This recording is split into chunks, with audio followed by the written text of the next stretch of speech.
Siksha, Splendid Instructions to the Mind by Raghunath Das Goswami. We are on verse number 7, and today we'll be starting commentary on this verse by Bhakti Vigyan Goswami Maharaj. The title of the topic today is Instructions for Love of God. Raghunath Das Goswami is the Prayojana Acharya, teacher of the ultimate goal of our Sampradaya. He teaches the highest goal of all our endeavors and aspirations. Bhaktivinoda Thakur, in his Jaiva Dharma that we read until these 5 rasas comes, and then I got the instructions from my mentors not to publicly read, so we stop there. But if you feel qualified, you can read those last some chapters that we have not read. It's wonderful. In that Jaiva Dharma describe how Raghunath Das Goswami's various works explain what is going on in the spiritual world. It is very difficult to understand such explanation because we have the tendency of projecting our understanding of the material world onto the spiritual world. How can we comprehend something that beyond our limitations unless we get the mercy of those who has realized the truth? Everything that is somehow or other related to eternity is very difficult to comprehend with our limited mind, which is programmed to perceiving the temporary world. For example, when we think about eternity, we may imagine a static picture.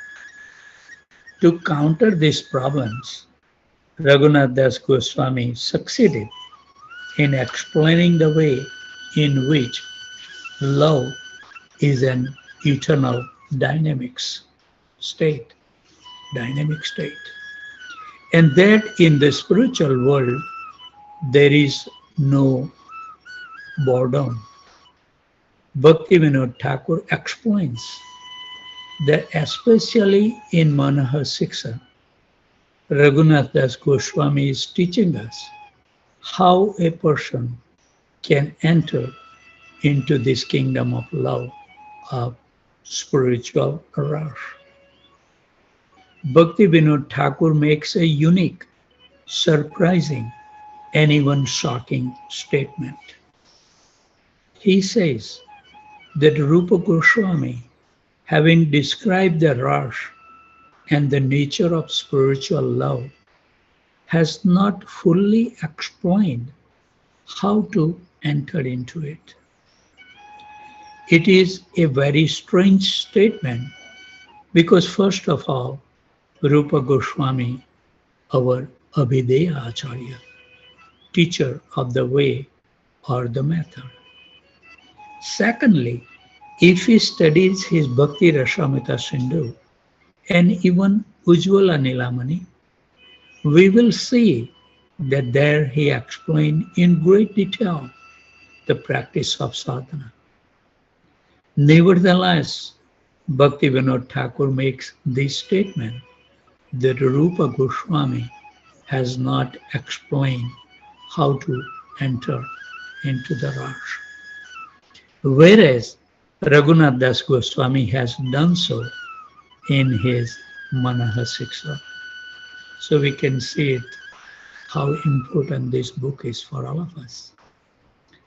In my opinion, Maharaj says, the reason for this statement is that in these sutras, Raghunath Das Goswami has explained in a succinct and encrypted form the main obstacle that await us on this path.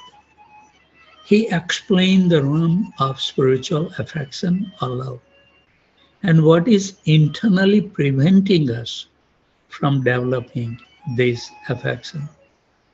All those in Krishna consciousness want to experience spiritual love. You know, this is experience is wonderful word. Unless and until we experience something, our faith will not develop. So we have to keep on praying to have some experience. When it is not achieved, sometimes people start going down to some other level, engaging in psychology or yoga or the like, and think those things are going to help them to find the love, but it's impossible.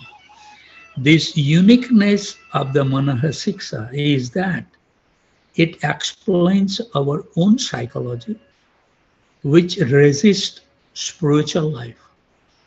You know, no matter what we say, we have so much importance we have given in our life other than to develop the relationship with Krishna. This is a most unfortunate thing, but this is reality. But the uniqueness of this Manaha Siksha is that it explains our own psychology, which resists spiritual life, and prevent us from attaining the very spiritual experience that has been promised to all of us. Wonderful explanation. We will be embarking tomorrow reading. The subject title would be Instructing Our Mind with Love. Everything should work not with the force. Everything should become natural, a way of life. Nothing should be coming like a force.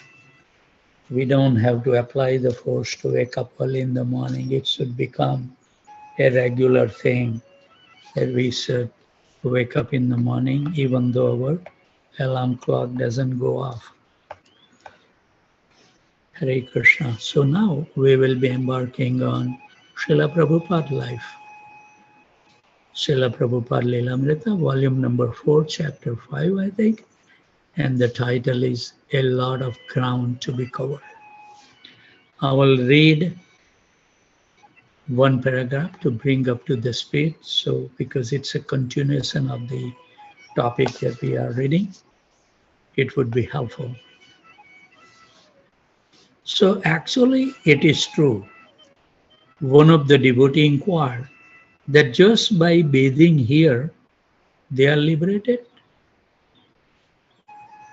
This is, they are talking about the Kumbh Mela. Yes, Prabhupada says, it's true. They come here for liberation. But we have not come here for liberation. Remember the first obstacle in verse number 4 in Manaha Siksha mentioned the same thing. We have come to preach. Being engaged in Krishna's unalloyed devotional service, we are already liberated. We are not interested in liberation. We have come to preach devotional service. That's where we stop on Friday. So we continue. When Prabhupada rose early the next morning, Hare Krishna, the temperature was near freezing. His tent has no heat. Listen this and visualize this scene. How much determined these personalities are. This is practical. He walked to the pandal to lead the kirtan at Mangala Arati, never cared for the weather. And as he sat on his Vyasasana, a disciple handed him his quilt, which he wrapped around himself. To rise and bathe in such cold was difficult for most of the devotees. If you went to Ganga, others bathed at the nearby pump, and some refused to get up at all.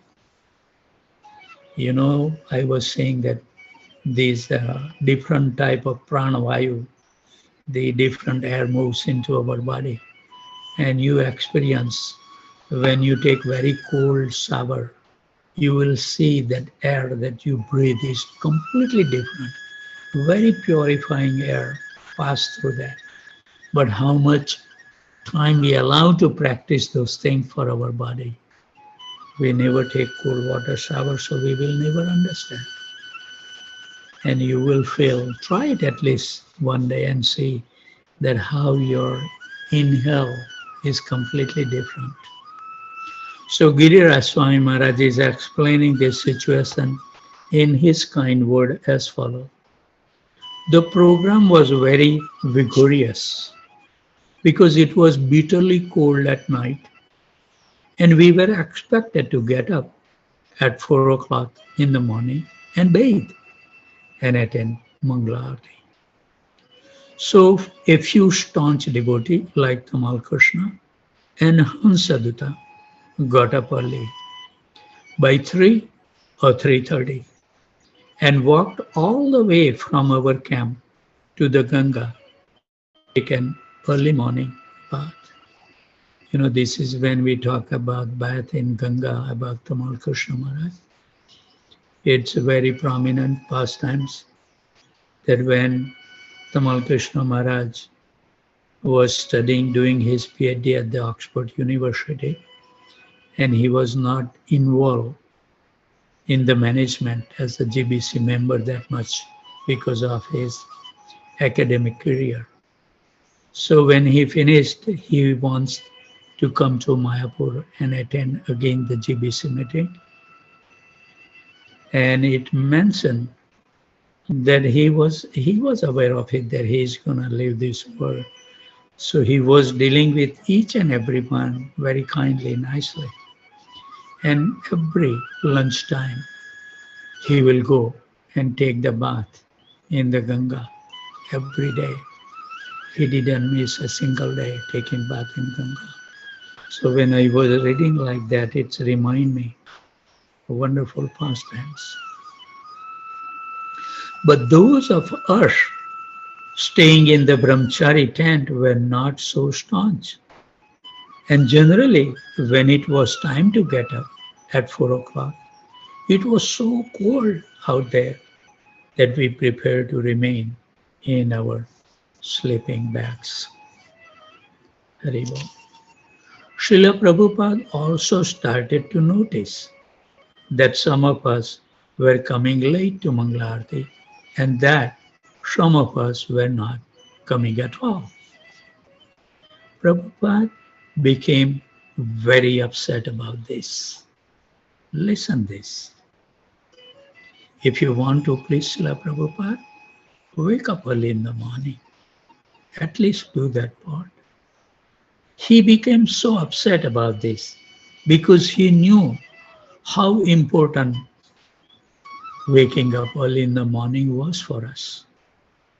So one morning, although he was a little frail in health, listen, we have always asked you, so I have a headache, or last night I couldn't sleep. So many excuses, unlimited. But here, how these fixed-up devotees take those circumstances. So one morning, although he was a little frail in health, he got up at 4 o'clock and came out in his gamcha, sat down under the palm, and took that ice-cold bath early in the morning, just to encourage us to get up and bath and come to Mangala Arati. This Acharya is setting up there by the practical example. That's why they call Acharyas. That had a very profound effect on all of us. And we felt so ashamed. We just couldn't sleep late anymore. May those feelings may arise in our heart. After Kirtan, Prabhupada lectured on Srimad Bhagavatam as usual, resuming the story of Ajamil. This particular story, with its glorification of the Lord's holy name, seemed especially relevant. The holy name was so powerful that by chanting only once, Ajamil had been saved. Chanting, therefore, was far more beneficial than the pran coming down from the constellations. Very good. Dawn came and the sky lightened, but only barely. A damp, heavy fog from the river, mingling with the smoke from the campfires, clung to everything. Rain began to fall. The devotees were unprepared for this weather. With food hard to get and cook and toilet facilities are crudest, the devotees wondered how they would last for the scheduled 2 week time at the Kumbh Mela. Prabhupada, however, who shared with his disciple all these austerities, remained transcendental and apparently unaffected. If the sun peeked through the clouds, he would sit outside and take his massage. Every morning we should go out and take some sunshine. It's very important for our health. Then he would bathe himself sitting in his gamcha, dipping his lota into warm Ganga water and pouring over his body. He seemed so content. The devotees took heart. He wasn't complaining. So why should they? Very well. But we have so many complaints, right? So many excuses. Terrible. Early in the morning, Prabhupada took the devotees out chanting. He wore his grey woolen chadar and his Swami hat strapped around his chin, and his disciple dressed in the warmest clothes they had, sweaters, hats, chadars. Prabhupada led the party as they weaved and wandered through the densely populated tent city. The kirtan was a joy to the other pilgrims. Ironically, amid such an exotic gathering of yogis, renunciates, and naked sadhus, and the like, Prabhupada and his disciples created the greatest stir. And they were preaching, although other groups were uttering mantras or lecturing in their tents. There was nothing else like this. This was the only Sankirtan, and everyone welcomed it. With Prabhupada stately but joyfully at the head, the procession grew, and Indian joined the Western sadhus in chanting Hare Krishna. Prabhupada sent the devotees out on Sankirtan each morning. As the Kirtan party roamed from the camp to camp, many pilgrims would run up offering prostrated obeisances, money, and respect. With strong, experienced street Kirtan drummers and chanters like Madhudves, Dinanath, and Hansaduta leading the chanting party, the devotees would forget the cold and the austerity. This is the power of chanting Hare Krishna. Prabhupada stressed the importance of chanting always. There must be kirtan, he said. Philosophy and lectures would not be as effective as such gathering because the common people would not understand. Lord Chaitanya had never lectured in public, but always he had held the kirtan. As a result of the devotees' kirtan, thousands would stream into ISKCON's large pandal to see the Radha Krishna deities and take prasadam. ISKCON had the only Krishna deity at the whole Mela, and thousands would line up to see him. Prabhupada would speak in English in the morning and in Hindi at night, and his evening kirtan in the pandal became a great success. This is when we say about the kirtan becomes success, that's another pastimes of my Guru Maharaj came to my mind, that in his last visit to Mayapur, he started having the kirtan and he was very, very immaculate. I have spent under him for many years.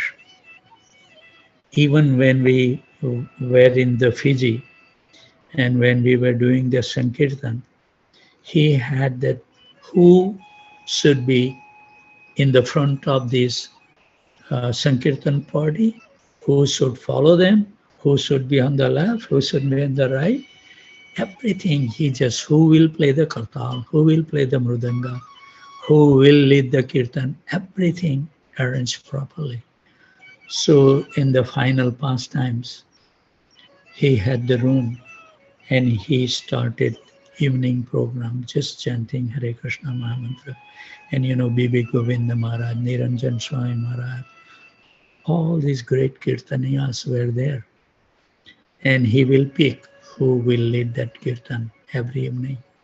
And the room was getting packed and packed. People were squeezed. If you have this, picture of this room at that time, everything was so packed, touched by each other. There is no room.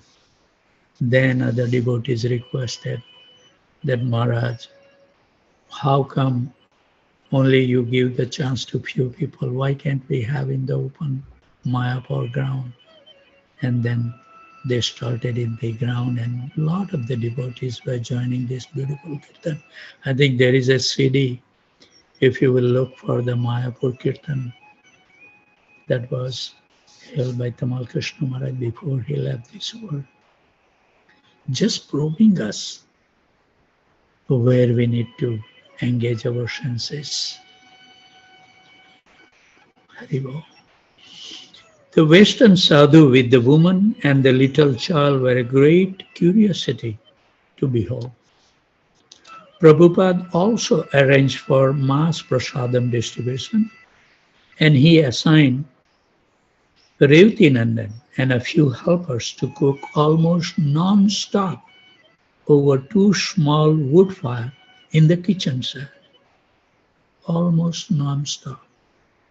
Some nights the devotee would cook vegetables and halwa or vegetables and puri for as many as 700 people. ISKCON impact on the Mela really plays Srila Prabhupada. So these are some of the things is required if we are sincerely seeking to please Srila Prabhupada. In the meantime, our program for touring India has been going with all success. In every place we are invited. Now we have come to the Ardha Kumbh Mela at Prayag, Allahabad, and we have got undisputed prominence amongst all group here in the large gathering. Okay, we have good time. Srila Prabhupada lectures on Ajamil give life to the cold and sometimes sick devotees. This opportunity to hear from Prabhupada was the reward for all their austerities. In each morning class, Prabhupada continued to stress the importance of chanting the holy name purely. Hare Krishna.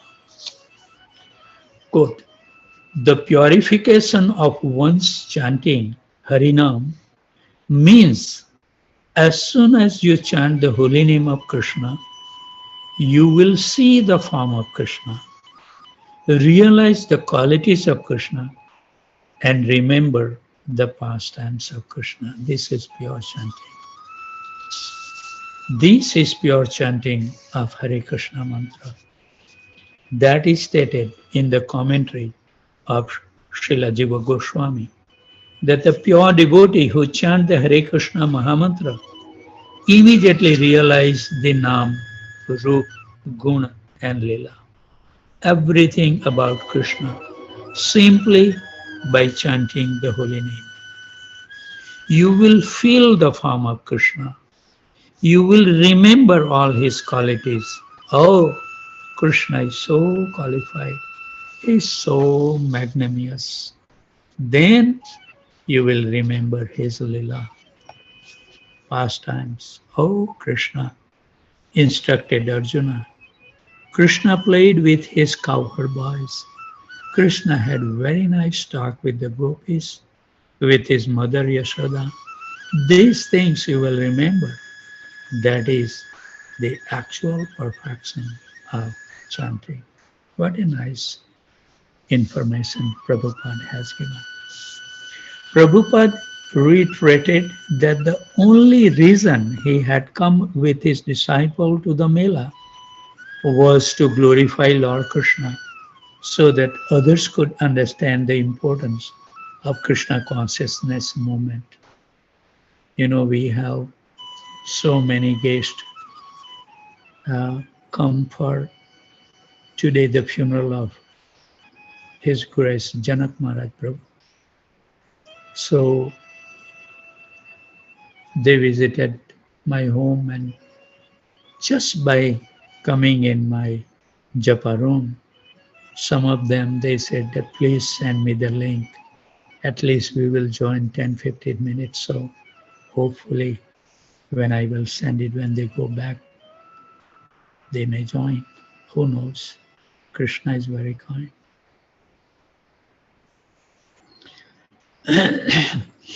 But if the devotee were to successfully give Krishna consciousness to others, they must first realize Krishna themselves. It was possible, he said, to think of Krishna always.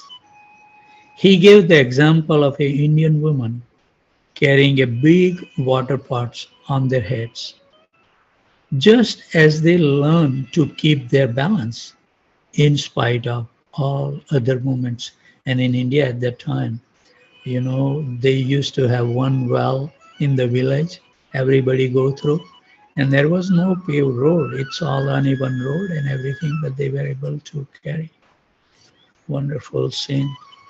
So a devotee, despite his activities and despite any mental agitation, should always remember Krishna.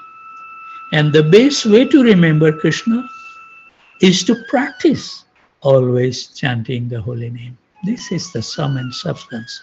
I have read many books, you know, like any Maharaj, when I go on a YouTube sometime and any Maharaj is speaking about holy name, I want to hear that class.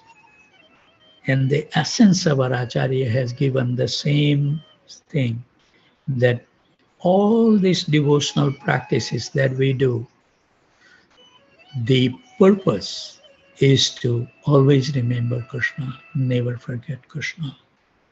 And it happens. Our Acharya has revealed in so many books, I have revealed to you also, by practicing always chanting the holy name.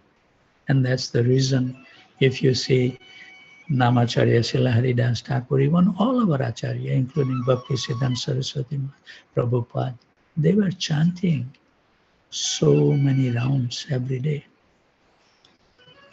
Hope that we will get those times to absorb completely one day. I remember one of our teachers in our school life instructed that if you always think, quote, I shall pass my examination with distinction, then you will pass in the first division.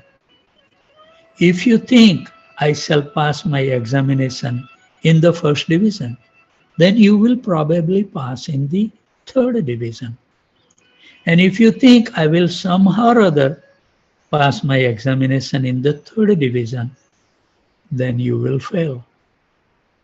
This means that if you expect more than your capacity, then it may be possible that at the time of examination you will pass.